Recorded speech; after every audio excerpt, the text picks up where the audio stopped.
masa-masa yang sulit itu menciptakan orang dengan pemikiran yang kritis dan kuat. Halo cuy. Jadi pada kesempatan kali ini saya dan kedua teman saya akan kita membahas apa nih? Kita membahas salah satu sastrawan yang ada di Indonesia cuy. Nah, Orang Jawa nih, orang Jawa asli. Jawa ya. Bisa disebut orang Jawa. Nah, jadi kita akan membahas siapa sih Pramudia Anantatur itu dan kenapa karya-karyanya dikenal begitu berani. Serta gimana latar belakang Pramudia Anantatur itu. Nah, pada kesempatan kali ini kita akan membahas bersama dengan dua teman saya. Jadi perkenalkan diri kalian. Halo, aku Bian. Halo, Jadi, Mas. kita berdua sama apa? Iya, nama saya apa? Bakalan bahas sastrawan, yaitu Pramudia Anantatur. Jadi dia itu adalah seorang sastrawan kelahiran Blora, Jawa Timur. Pada tanggal berapa, Nas? Tanggal 6 Februari 1925. Nah, dia itu seorang anak sulung dari 8 bersaudara. Oh, berarti itu waktu saya baca-baca itu kedengaran dia itu dari keluarga terpandang ya? Ya, ayahnya tuh seorang kepala sekolah, ibunya Seorang penghulu ya? Seorang ya penghulu. Penghulu juga. Oh. Jadi di masa-masa penjajahan kala itu dengan status ayah dan ibunya itu merupakan privilege tersendiri lah untuk Pramudia punya akses pendidikan yang lebih baik. Jadi dia punya pendidikan yang lebih tinggi dibanding prabumi yang lain. Di tengah hierarki yang terasa kaku di saat itu. Nah, dari beberapa dari buku-buku yang saya baca, kalau nggak salah namanya itu bukan Pramudia Anantatur, apa ada pergantian nama saat dia? Oh, oke.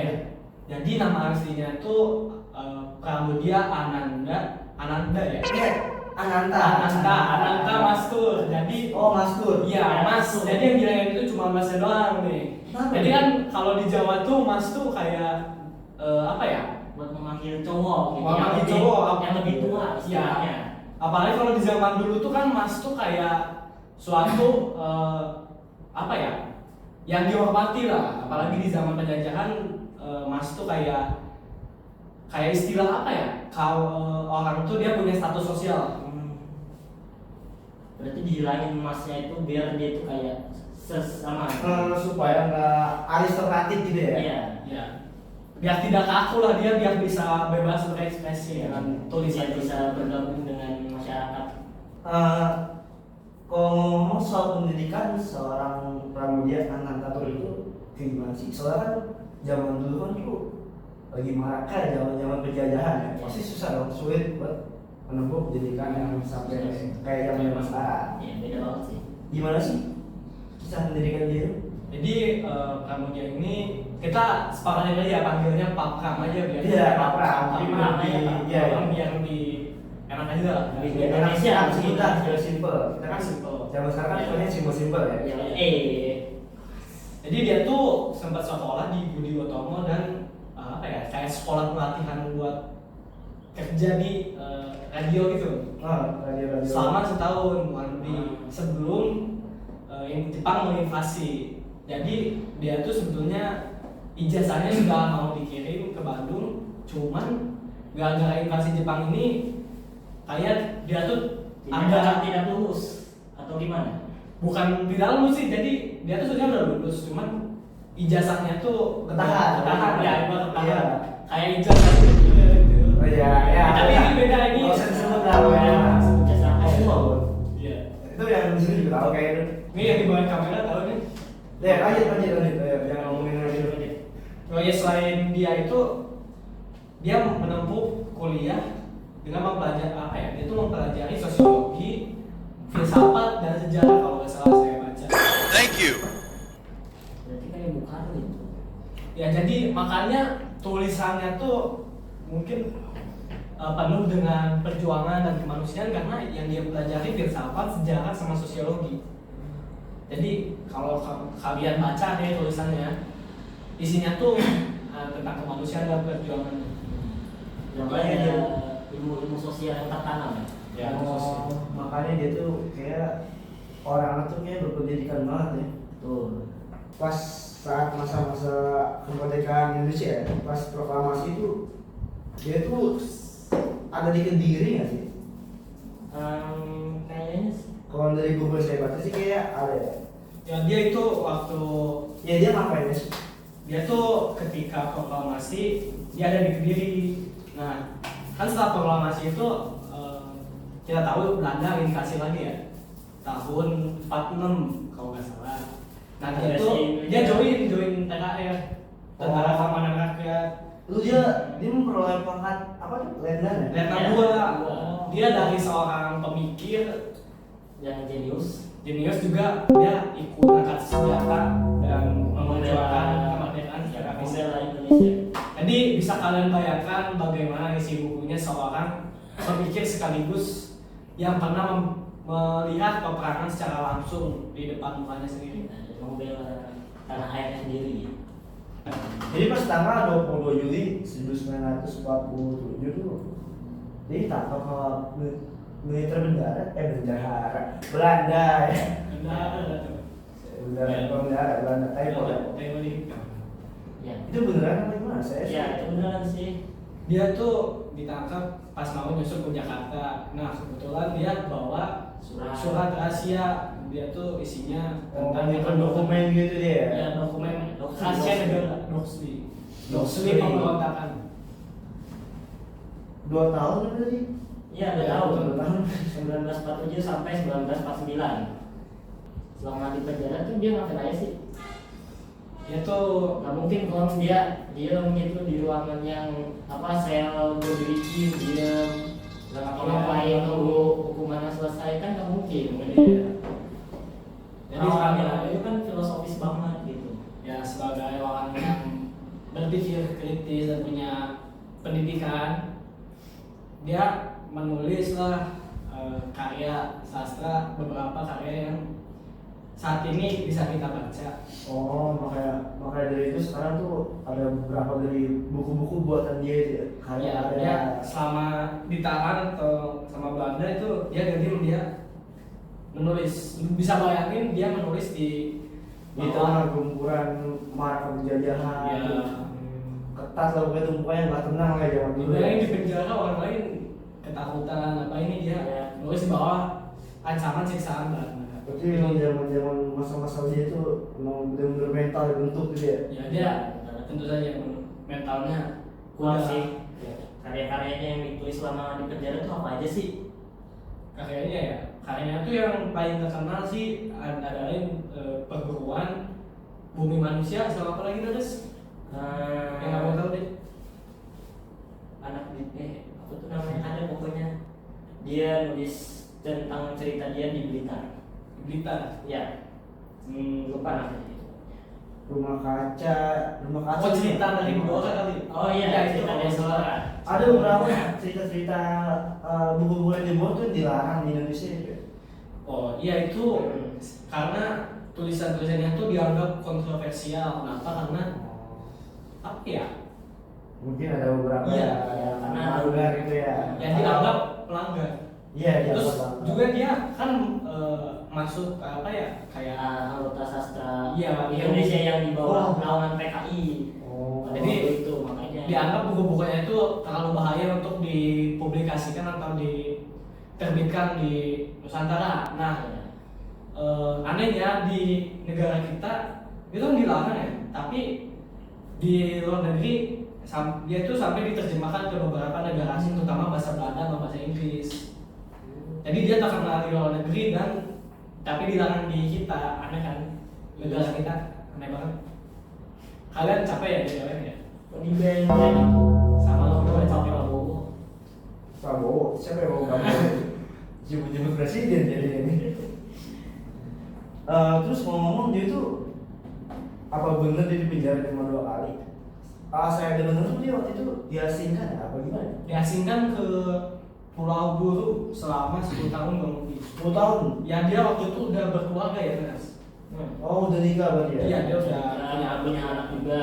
Siapa nama anaknya? Ti- Astuti Anantatur. Ya Vicky Anantatur. Iya, sedikit Iya, nonton tadi sebelum Tadi podcast. nonton podcastnya dikit 1100 tahun Anantatur. Jadi selama 10 tahun itu juga dia menulis novel juga, novel tentang kemanusiaan, perjuangan dia. Jadi isinya tuh tidak jauh dari nilai-nilai kemanusiaan dan perjuangan dia yang sudah dialami. Tapi keren-keren sih buku-bukunya gitu, terutama dia juga dapat penghargaan. Dia menerima hadiah sastra waktu Iya. itu ya. Sastra internasional kan, kayak ibaratnya penghargaan Nobel penulis se-Asia. Bayangin, Nah. itu bergengsi banget. Apalagi pas bukunya perguruan gitu ya, pas Iya. karyanya begitu perguruan. Itu saya sampai pengen beli bukunya tapi katanya di Gramedia nggak ada. Ada teman saya nggak ada di Gramedia. Harus di online guys. Di online ya. Ya, harus beli. Beli dong, ya. Beli dong, guys. Ya. Karena Beli sendiri. ini Atau tulisnya di belakang kamera bisa beli saya buku-bukuan. Ada sing sawer. ini ada bukunya nggak di sini? Ada. Ada ya. Kalau mau donat ada di apa di deskripsi link sawer ya. Oke, siap. Terus gimana tuh masa-masa akhirnya gitu? Masa-masa akhir. Iya, masa-masa dia kayak pensiun atau mau menjelang riwayat hidupnya lah.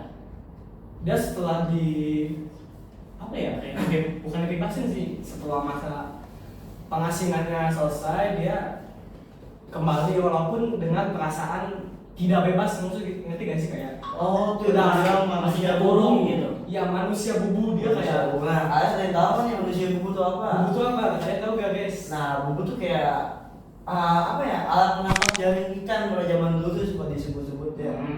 Jadi kenapa Kayak tidak net. manusia bubu? Nah, ya gitu lah kayaknya.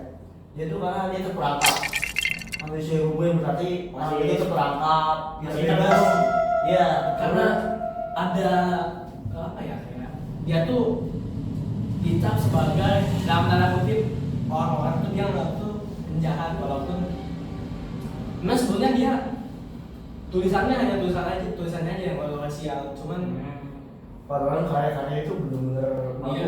bagus ya buat apalagi buat anak-anak muda sekarang ya. anak muda sekarang jangan baca buku, makanya baca buku ya. Iya, baca buku. Iya, Jangan main HP mulu. The Legend. Pusreng terus sampai jam 4 pagi. Pusreng. Ini ciri khasnya nih, pusreng.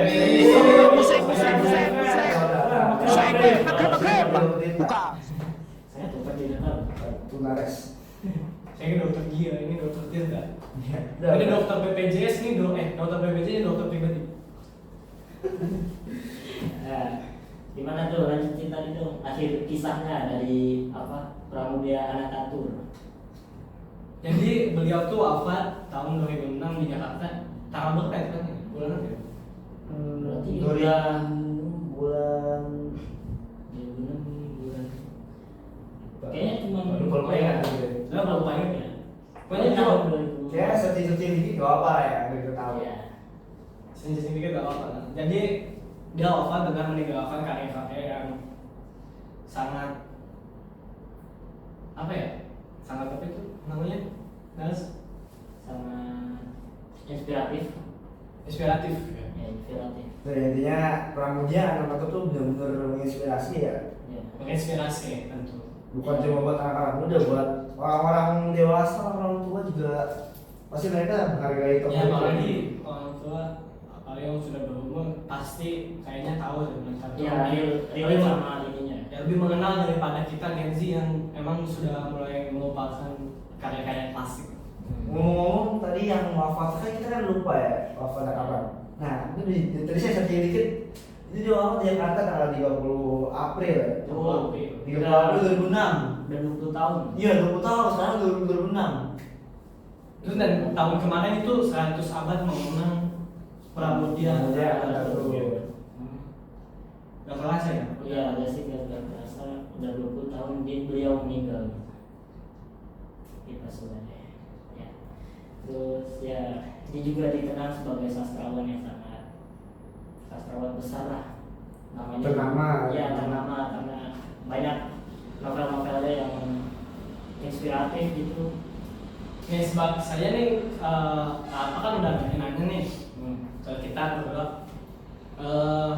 Kita mau nanya menurut apa seorang Pramudia ini gimana sih? Menurut apa nih? Kalau dari sudut pandang saya ya, dia tuh bener-bener tokoh yang inspirasi. Hmm. Inspirasi apalagi buat saya sebagai anak muda sih cukup insecure dengan dia. Insecure kenapa tuh? Kenapa tuh? Karena pada saat zaman masa-masa pramudia Anantatur itu Anantatur itu benar-benar ketat, apalagi di saat banyak marak penjajahan. Dia sempat di penjara dan dia singkat. Nah itu dia bikin karya-karya itu masih di penjara ya. Itu nggak kebayang gimana sulitnya dia bertahan di situ. Dan keren itu dia bisa bikin karya kreatif lah di situ dia. Konsisten bikin karya. Iya. Walaupun di situasi yang emang lagi darurat. Berbeda jauh dengan Masa sekarang. Iya, saya sebagai anak muda makanya insecure sama dia. Saya kadang memang suka masih malas-malasan, nggak konsisten. Nah, makanya itu saya benar-benar pas saya baca tadi itu, wah ini Keren banget ya sama dia. Iya, ini orang benar-benar keren, berinspirasi bagi saya sendiri. Jadi kalau opini kalian gimana menurut dia? Ya, Kan tadi saya udah nih gantian. Coba dari siapa dulu? Karena deh. Ya menurut saya dia itu memang sastrawan yang memang ternama dan juga kayak dia tuh tangguh, dia juga pantang menyerah, Pemberani gitu. pemberani, dia juga menyampaikan isi-isi hatinya dalam tulisan gitu. Dia juga berani buat nulis sesuatu yang mungkin istilahnya kontroversial, tapi ya tetap beliau adalah beliau gitu, nggak bisa apa-apain. Bener udah khas ya. Iya udah khas. Pernah, Udah melekat lah. Ya melekat. Kalau menurut dia, menurut saya sendiri sih sebagai pembaca ya, yang katakan saya hobi membaca, walaupun belum pernah Iya. membaca bukunya. emang kelihatannya jadi kayak mereka berdua ini kayak bener-bener orang yang konsisten membaca ya. Kelihatannya kayak Insya Allah. orang-orang Insya pintar Allah. gitu ya. Doakan kita konsisten membaca. Oke, amin. Sebagai seorang pembaca walaupun belum pernah baca bukunya, tapi melihat dari Beberapa Ya, dia ada di media sosial. ya kisah-kisahnya itu menurut aku perlu dijadikan cerminan bahwa semua keterbatasan maupun halangan itu nggak boleh jadiin kita kayak batasan untuk berkreasi, menciptakan karya dan berkontribusi. Soalnya pasti setiap halangan itu ada Celah buat keluarnya. Iya, setiap ujian pasti ada jalan keluarnya. Ada jalan keluarnya. Jadi jangan karena sedikit halangan, aduh Nggak bisa. nggak bisa, malas lah. Nah itu bisa kok kayak gitu pada malas. Ya, masa-masa yang sulit itu menciptakan orang dengan pemikiran yang kritis dan kuat. Itu satu kata ini. Kata-kata ini. Oke, jadi segitu saja podcast kita kali ini. Semoga yang nonton juga mulai termotivasi dari cerita yang kita bawakan. Ya, Terima kasih. See you in the next stream, guys. Thank you guys. oke.